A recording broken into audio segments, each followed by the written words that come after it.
กันมุมมองน่าสนใจแบ่งปันคุณธรรมมากมายเรื่องราวดีๆประทับใจ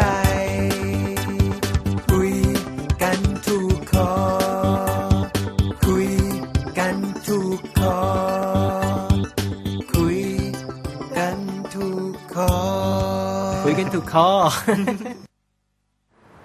สวัสดีครับคุณผู้ชมครับต้อนรับเข้าสู่รายการคุยกันถูกคออีกครั้งนะครับวันนี้ผมสมคณะยอดปามรับหน้าที่เป็นพิธีกรเช่นเคยนะครับวันนี้ผมมาอยู่ที่บ้านของแขกรับเชิญของผมครับซึ่งบรรยากาศก็เรียกได้ว่าสบายมากทีเดียวนะครับนั่งอยู่ตรงนี้ครับลมก็เย็นครับสนามหญ้าเขียวๆแขกรับเชิญของผมวันนี้นะครับน่าสนใจมากทีเดียวเพราะว่าเขาเนี่ยเดินทางมาแล้วรอบโลกนะครับแต่ว่าเขาไม่ใช่คนไทยนะครับเขาเติบโตอยู่ที่สหรัฐอเมริกานะครับแต่ว่าตอนนี้เขามาอยู่ที่ประเทศไทยนะครับแล้วก็รักประเทศไทยมากทีเดียวแล้วก็ที่สำคัญเนี่ยเขาทำคุณประโยชน์ให้กับพุทธศาสนามากทีเดียวครับแขกรับเชิญของผมตอนนี้นั่งอยู่ข้างๆผมแล้วนะครับขอเชิญพบกับคุณ Richard Esposito ครับสวัสดีครับสวัสดีครับ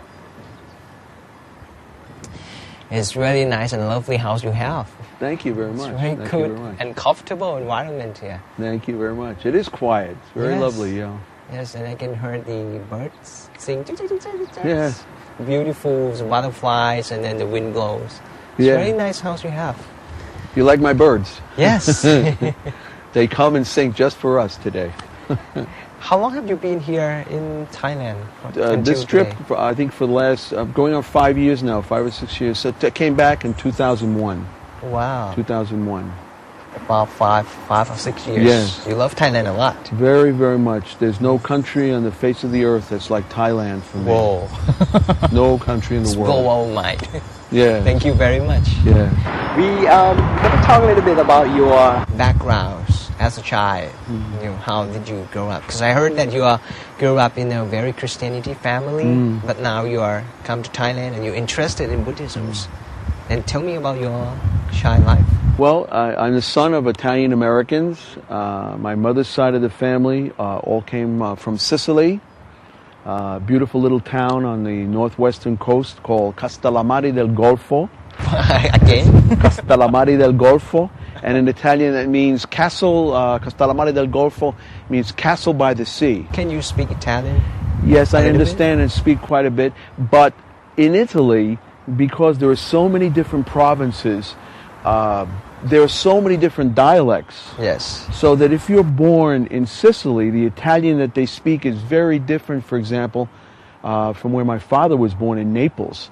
There's a Neapolitan dialect, and there's a Sicilian dialect. It's very different, and I think it's similar in Thailand.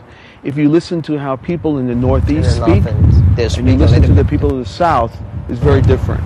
But you were born and grew up in the United States. Yes. Right. On which part? Which city?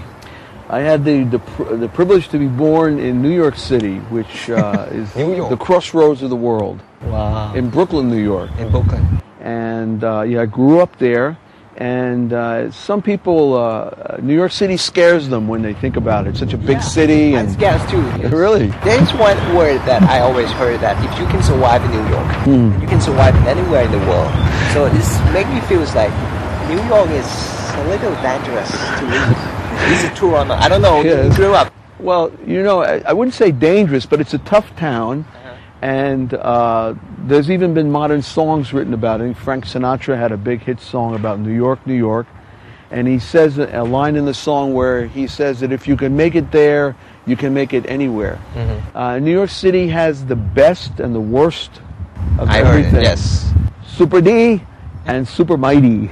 But growing up in New York City for me was a special childhood because I grew up in a multicultural environment. In New York City, you have Chinese and Gypsies and Italians and Irish and African Americans and Spanish, and we all live in close proximity to everyone else. So you learn very quickly to be tolerant. Yes. And it's a very exciting life because you can hear so many languages being spoken. And for me, just growing up in the city of New York was a wonderful education. How long did you stay in New York? Until what age? I lived in New York from when I was born up until 17 years old, where I joined the military, volunteered and joined the military. You did? Is it a volunteer or is it because they require the young American peoples to At that time, it's a war, right? It's a war Yes, time. it was right? the height of the Vietnam War. It was 1964. And you volunteered to go to Vietnam or what? Yes, I volunteered to join the military right out of high school. Yes, strange. But I come from, my father was in World War II, and my family had a strong military background. And at 17, right, I think it was just a month and a half after graduation, I joined the military. In those days, half of my generation was fighting in a war, in the Vietnam War, and the other half was protesting it. So, but I chose to volunteer in the military, and I spent 6 years in the military. Why did you decide to join? First of all, as I said, in my family background, my father served in World War II. He was in Patton's Third Army, and had a very proud military background. And to me, it seemed at that time the thing to do. And it was a very difficult life. It wasn't easy. I think I found out 6 hours after I joined that it was going to be very difficult for the next 4 to 6 years. But that also was a great education. And it's the main reason I'm here in Thailand today. Many doors opened up in my life from that experience. Yeah, before we go to that question, then what do you do in the military?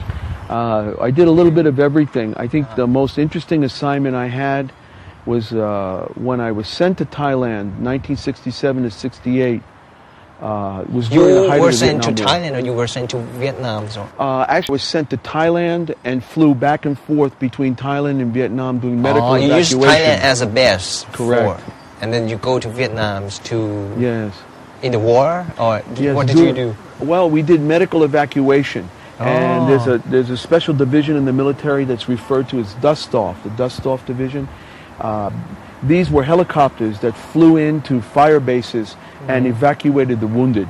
And I volunteered for that service.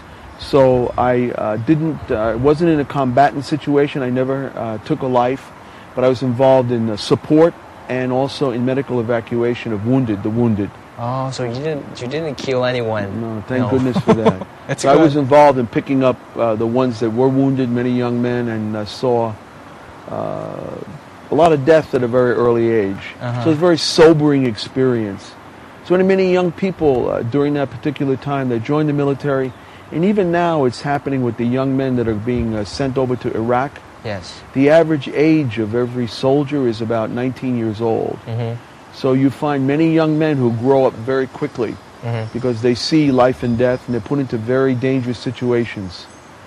Is this a very stressed situation? I mean, in Yes, the war? yes, because as a soldier during wartime, especially being so young, you have to grow up fast. There's no time to dawdle. You have to learn to obey orders. To be a leader, you have to learn how to follow. And the military was a wonderful experience, even though difficult, because it instills discipline in your life. And it taught me anyway, that to learn to follow instructions by experienced men can save lives. And you can take that experience from actually teaching you how to make your bed and fold your clothes. Yes. Some of the lessons you learn in the military you carry with you for the rest of your life. So it can be a good experience, but a difficult one during wartime.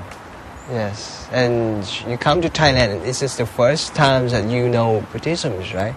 Yes. I was sent to Thailand in July of 1967.